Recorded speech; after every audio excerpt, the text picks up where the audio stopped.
Hello everyone, welcome to Krishna coaching centre class 11 political science and chapter number 6 है हमारा citizenship.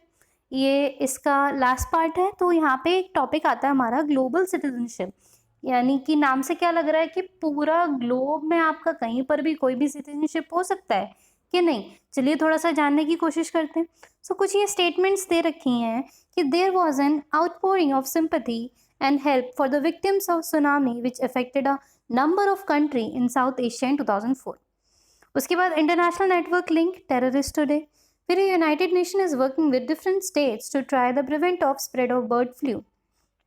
अब आप ये देखिए, अगर आप तीनों स्टेटमेंट पढ़ेंगे तो तीनों पढ़ के क्या लगेगा कि जो भी काम हो रहा है ना, वो काम ये नहीं मुझे पता लग रहा है पढ़ के कि किसी एक के लिए हो रहा है या पूरे कंट्री के लिए हो रहा है या पूरे वर्ल्ड के लिए हो रहा है। क्या मुझे पता लग रहा है? जी हाँ, बिल्कुल पता लग रहा है। ये क्या बोल रहे हैं कि साउथ एशिया के विक्टिम हैं, लेकिन इनके लिए काम पूरा वर्ल्ड में हो रहा है। ऐसे यूनाइटेड नेशन बर्ड फ्लू के लिए पूरे ग्लोबल लेवल पे काम कर रही है।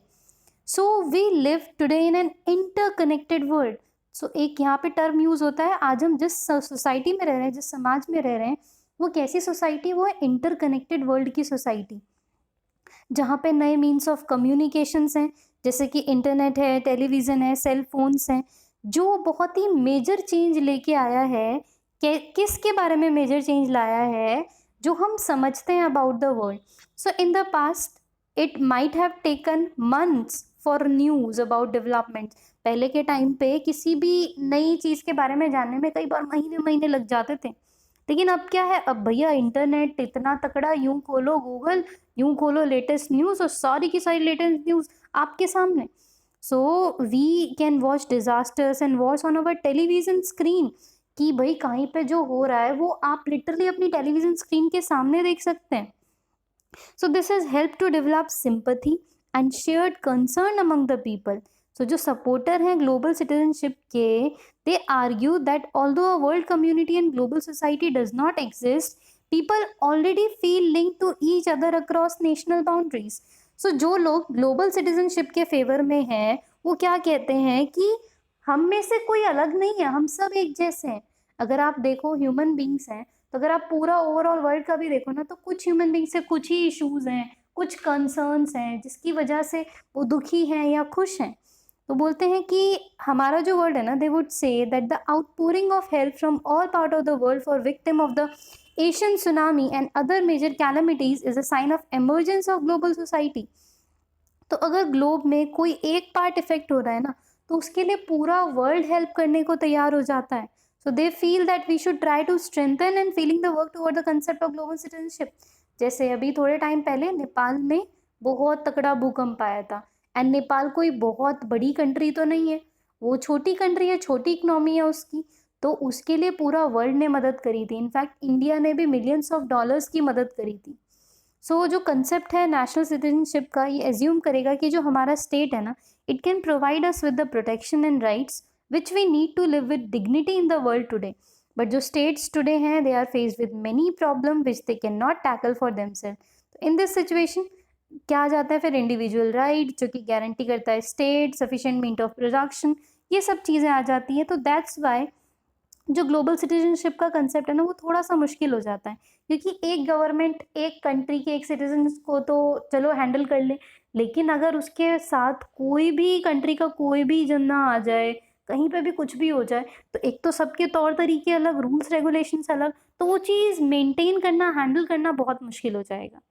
So one of the attractions of notion of global citizenship is that it might make it easier to deal with problem which extend across national boundaries. तो simple ये कह रहे हैं कि इंटरनेशनल फेडरेशन बढ़ सकता है। इंटरनेशनल फेडरेशन कैसे? कि किसी भी कंट्री का सदस्य आगे किसी भी कंट्री में रह रहा है, तो ऑब्वियस सी बात है उस कंट्री से हमारे रिलेशन अच्छे होंगे, तो उससे हमें एक तरीके से पूरे सारे कंट्रीज़ को एक फ्रेंडली रहने की एक उम्मीद मिल सकती है। फॉर इंस्टेंस कि to find an acceptable solution to the issue of migrant, कि भाई माइग्रेंट का प्रॉब्लम कैसे सॉल्व करें, स्टेटलेस पीपल का प्रॉब्लम कैसे सॉल्व करें, and it can also deal with कि हाँ ठीक है, एम्प्लॉयमेंट का, अनएम्प्लॉयमेंट का प्रॉब्लम कैसे सॉल्व करें। तो ये सब चीज़ें इंटरनेशनल लेवल पे बात हो सकती है।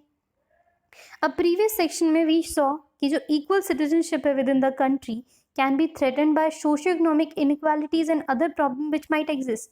So हमने पहले क्या देखा अभी थोड़े वीडियोस पहले ही कि जो इक्वल सिटीजनशिप है ना, आपने दे दी, स्टेट ने दे दी, लेकिन इक्वल सिटीजनशिप को खतरा किस चीज़ से है कि हम सबकी इकोनॉमिक पोजीशन अलग है, सोशल पोजीशन अलग है, जिसकी वजह से आप चाहे हमें एक जैसा अधिकार दे भी दो ना, तो वो भी इतना एग्जिबिट नहीं हो पाएगा. So such problem can solved by government and people of that particular society. So full and equal membership of state remain important for people today. But जो कंसेप्ट है ग्लोबल सिटीजनशिप का, ये क्या हमें रिमाइंड कराएगा कि जो नेशनल सिटीजनशिप है, it might need to be supplemented by an awareness that we live in interconnected world that had there is need for us to strengthen our links with people in different part of the world. So बोल रहे हैं कि आपको may be शायद अगर आप legal level पे नहीं दे रहे हो, लेकिन फिर भी you have to take care of everything कि आप और फॉरेन कंट्रीज के लोगों को भी सही सही ट्रीट करो. So this was all about this chapter. ये चैप्टर हमारा खत्म होता है. इसके बाद हमारा जो नेक्स्ट चैप्टर है वो हम शुरू करेंगे अपनी अगली वीडियोस में से. So thank you so much. I will meet you all in my next video. Thank you.